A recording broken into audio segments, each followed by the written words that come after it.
আমার মনে হচ্ছে সরকার তড়িঘড়ি করে একটা নির্বাচন দিয়ে অথবা তত্ত্বাবধায়ক সরকার কাছে ক্ষমতা দিয়ে পালাবে, কোনো পালানোর অবকাশ নাই। আপনার দরকার হলে গণভোট করে আরও 1 বছর সময় নেন, সুন্দর করে জনগণকে বসে আমাদের জন্য কি টিকসই কী দরকার সেই স্কোপটা রাখি, দরকার হলে সেটাকে আমরা আবার পরিবর্তন করব। আমরা চাই সত্যিকারের জনপ্রতিনিধি, আমরা চাঁদাবাজ জুলুমবাজ এদেরকে জনপ্রতিনিধি চাই না।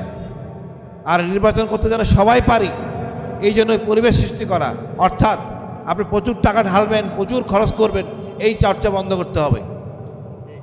এটা ব্যবসায়ী নির্বাচন মানে ব্যবসায়ী প্রতিষ্ঠান না।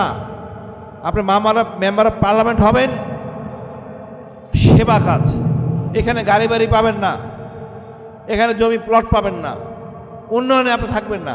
আপনি উন্নয়নে থাকেন তাহলে উপজেলা চেয়ারম্যান হন, তা আপনাদের এই জন্য বানানো হবে না। সুতরাং এইগুলি সংস্কার করেন, কিছুই করেন নাই। প্রেসিডেন্টের ক্ষমতা কমাইতে হবে, এগুলি নিয়ে আপনারা নোট অফ ডিসেন্ট দেওয়া, নতুন ডিপেন্ড ছিঁড়ে ফেলে দিয়ে প্রত্যেকটার জন্য ভিন্ন ভিন্ন করে আপনারা গণভোট করেন। আজকাল ইলেকট্রনিক যুগ, খুব সহজ করা, সেটাকে স্বীকৃতি দেন একটা গণভোট করে হয়ে যায়। জিনিসটা খুব ডিফিকাল্ট না। আপনারা করতে যাচ্ছেন না, কার ভয়ে করতে যাচ্ছেন না আমি জানি না। ডক্টর ইউনূসের সরকার প্রথম থেকে মনে হচ্ছিল যেন লন্ডন ভ্রমণ শেষে মনে হচ্ছিল বিএনপির প্রতিনিধি, উনি বিএনপির প্রতিনিধি কাজ করছেন। কিন্তু দেখেন 4টে ইউনিভার্সিটি নির্বাচন হয়ে গেছে, ছাত্র জনতা আম জনতা সবাই বুঝে গেছে আসলে কাদের আমাদের দরকার, কারা আমাদের পাশে থাকবে। এই একটা মোবাইল পরিবেশ পরিবর্তন করে দিছে, এবং কাদের বুয়া থেকে শুরু করে সবাই জানে কে চাঁদাবাজ। সুতরাং চাপাবাদীর দিন শেষ, চাপাবাদীর দিন শেষ। আমরা চাই আমার ভালো লোক হোক, সে অশিক্ষিত দুর্বল। আমার বুয়াও দেখে মোবাইল, আমি কোনোটা ভুল করলে আসে বলে এটা যোগদান নেই কেন। ওই ভ্যানালা সেও দেখে মোবাইল, তারপর দাম থাকে। সুতরাং আগের সেই বাটপারি কথাবার্তা চলবে না।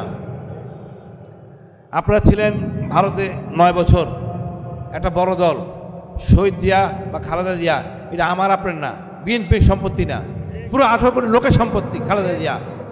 আপনারা এই খালেদা জিয়াকে বদনাম অপমানিত করতেছেন আপনাদের আচরণে, আপনাদের আচরণে ওনাদের অপমানিত করতেছেন।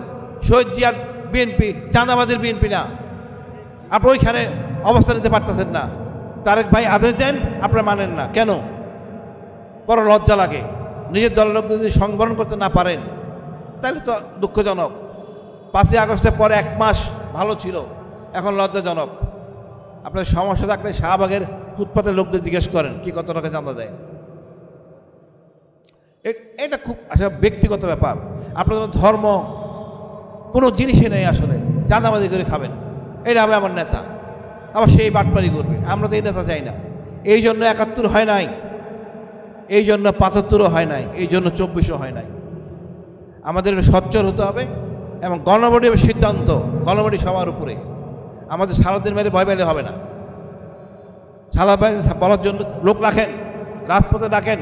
উচিত ছিল এই কমিশনের প্রতিটি বিভাগীয় শহরে যাওয়া, ছাত্রদের সাথে আইনজীবীরা জানে দেশের অবস্থাটা কী, ক্রাইম কোন পর্যায়ে গেছে। আইনজীবী, পুলিশ, সাংবাদিক, শিক্ষক নিয়ে আলোচনা করা প্রতিটি বিভাগে। তাহলে আপনি বুঝতে পারতেন কোন জায়গাটা আসলে সংস্কার দরকার এবং সংস্কার প্রায়োরিটিটা কী। এই যে ফ্যাসিস্ট হাসিনা একা একা হয়েছে, এই জন্য সেনাবাহিনী দায়ী, সেনাপ্রধান দায়ী, পুলিশ প্রধান দায়ী, এই জন্য ডিজিভাই দায়ী, ডিজিএনএসআই দায়ী। এদের সংস্কার নিয়ে কোনো কথা বলেন নাই। আমাদের গোয়েন্দাদের সংস্কার কোনো কথা বলেন নাই। গোয়েন্দারা সেই আবার সেই কি বলে দলীয়দের সেবা করবে। আমরা এই জন্য এই রক্ত দেওয়া হয় নাই। গোয়েন্দা হবে দেশের, দলের না। সেনাবাহিনী দেশের, দলের না। আপনি কোনো অ্যাকশান নিতে পারেন না, মাঝখানে দেশটা বিপদে ফেলেন। আজকে যেখানে সেখানে আগুন লাগতেছে, আমরা বুঝতেছি না কারা এটা করতেছে। আপনি টাকা ঘোষণা দেন, আমরা গরিব কিন্তু লোভী, কম বেশি সবাই আমরা লোভী। এলাকার মুরব্বীদের বলেন যাদের কাছে এই ধরনের জিনিস পাওয়া যাবে তা ধরে দেন, আপনাদের পুরস্কৃত করা হবে। আবু সাইদ জীবন দিছে, তারা একটা খেতাব দিতে পারেন নাই, লজ্জা লাগে না আপনাদের? কি সমস্যা? 71-এর চেয়ে কম বড় যুদ্ধ নাই আমাদের 24। অস্ত্র হাতে সে যুদ্ধ করছে, তার জন্য আজকে আমরা কথা বলতে পারতেছি। একটা এদের কিছু শিক্ষিত যারা আবু সাইদ, মুগ্ধ, তারপর ওয়াসিম, কেন তাদেরকে খেতাব দিবেন না?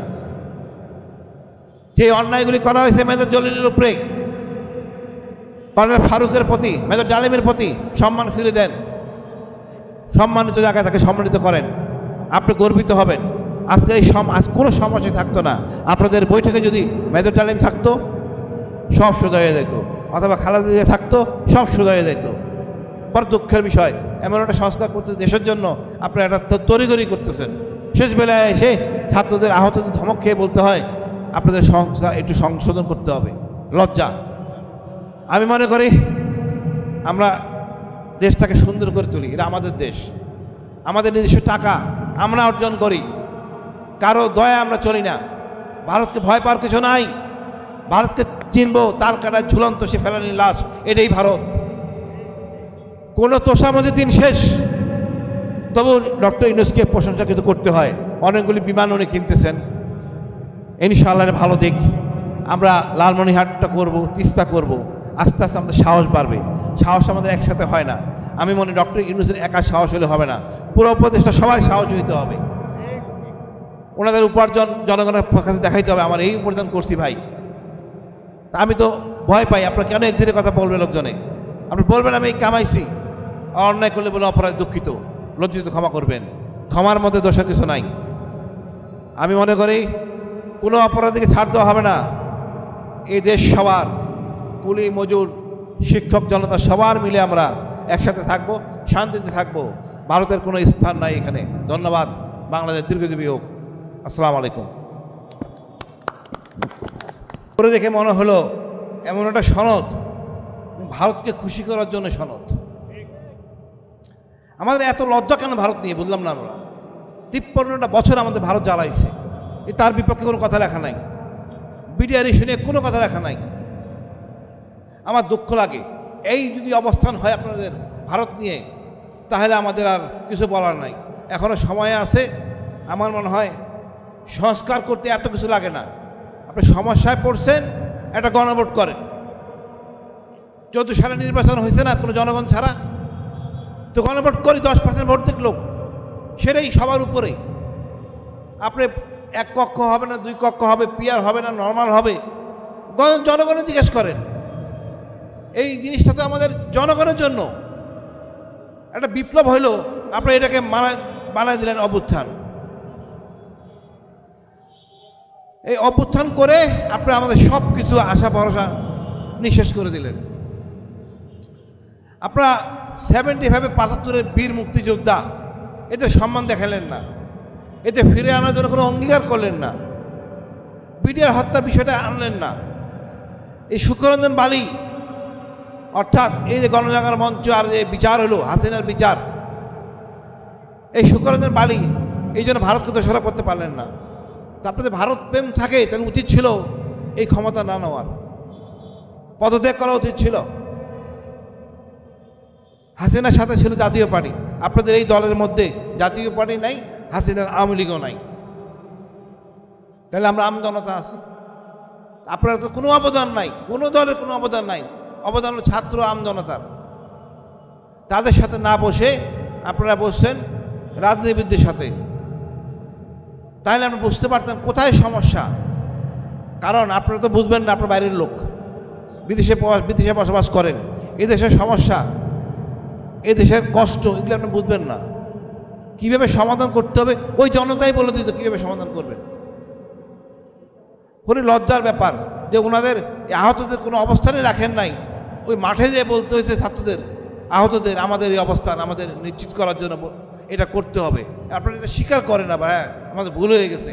এতদিন পর আপনাদের ভুল থাকে কেন?